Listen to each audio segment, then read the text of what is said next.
জামাত ইসলামী করার কারণে এটি বেশি অপরাধ কেন, এটি রিয়াজ ব্যাখ্যা দিয়েছে। আপনি তো দলের নামের শেষে একটি ধর্মকে বিক্রি করছেন, এজন্যই অপরাধ। ধর্ম তো বেডরুমে যাওয়ার শিক্ষা দেয় না।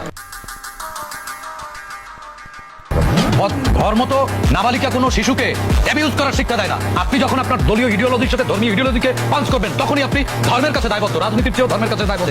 চাপাই না সবাইকে তো ভুয়া সাংবাদিক বা ওই জামাতের বট বাহিনী মনে করার কারণ নেই। জামাতের বট বাহিনী আর সাংবাদিক এক না। আমার ভাই আতিকুর রহমান সাহেব বট বাহিনী এটিকে এআই হিসেবে এস্টাবলিশ করতে চেয়েছিল।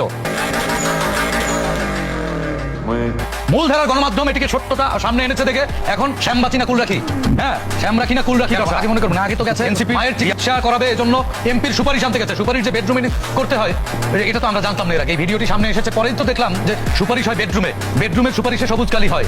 এরপর নিরাপত্তা, আপনি আপনার বেডরুমে অপকর্ম করবেন আর সেটা রাষ্ট্র নিরাপত্তা দিবে। সেই অপকর্মে আপনার বেডরুমে অপকর্মের নিরাপত্তা রাষ্ট্র দিবে, এটা কেমন নিরাপত্তা চাইলেন আপনি? আমার প্রিয় ভাই ব্যারিস্টার রাসেল তিনি বললেন যে তিনি এই বিয়ে করে কোনো অপরাধ করেননি। হ্যাঁ, অপরাধ করেননি, বিয়ে কোনো অপরাধ না। বয়সের ব্যবধান 80 বছর হলেও অপরাধ না। আইনগতভাবে আমিও বলছি আইনগতভাবে অপরাধ না। কিন্তু অপরাধ তখনই যখন কাবিননামায় 17 জুনের কাবিননামায় ওই নারী বিবাহিত, 21 জুনের বায়োডাটায় সচিবালয়ের বায়োডাটায় ওই নারীকে অবিবাহিত উল্লেখ করা হয়। তখন দুইটি জিনিসই ভুয়া প্রমাণিত হয় এবং এটি একটি অপরাধ। তখন দুইটি, আপনার কোন আইন এটিকে অপরাধ বলবে না আমি জানি না, তবে আমি যতদূর নৈতিকতার জায়গা থেকে মনে করি এটি অপরাধ। কিন্তু আমার প্রিয় ভাই ব্যারিস্টার আতিকুর রহমান তিনি একটি কথা বলেছেন যে মিডিয়ার তথ্য অপতথ্য ছড়ায়। অপকর্ম করলে সেটা ছড়ানো, সেটা তো অপতথ্য না, কিন্তু সঠিক তথ্যটা মিডিয়া তুলে ধরেছে। অপকর্মটা করেছেন কিনা। হ্যাঁ, এখন এই মেয়ের বয়স কত হয়েছে, কাজীর একটি বক্তব্য গণমাধ্যমে চলে এসেছে। কাজী সাহেব বলেছেন যে ব্যাক ডেটে তার কাবিননামা তৈরি করতে বাধ্য করা হয়েছে। এটি সামাজিক যোগাযোগ মাধ্যমে চলে আসবার পরে ব্যাক ডেটে। হ্যাঁ, এটি অপরাধ না? এটি অপরাধ কিনা?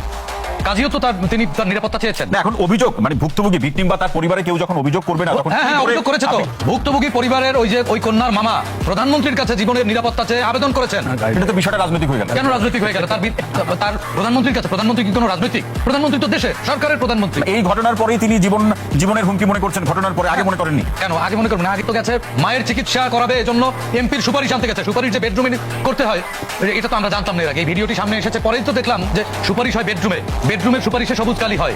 এরপরে ওই এমপি সশরীরে সচিবালয়ে নিজে বারান্দায় ঘুরে ঘুরে সচিবের রুমে ওই বায়োডাটা দিয়েছেন এবং উপরে বায়োডাটার উপরে স্বাক্ষর সচিব ডেট সহ লেখা আছে। সাংবাদিকদের সবাইকে তো ভুয়া সাংবাদিক বা ওই জামাতের বট বাহিনী মনে করার কারণ নেই। জামাতের বট বাহিনী আর সাংবাদিক এক না। আমার ভাই আতিকুর রহমান সাহেব বট বাহিনী এটিকে এআই হিসেবে এস্টাবলিশ করতে চেয়েছিল। মূলধারার গণমাধ্যম এটিকে সত্যতা সামনে এনেছে দেখে এখন শ্যামবাচি না কুল রাখি, হ্যাঁ শ্যাম রাখি না কুল রাখি দশা।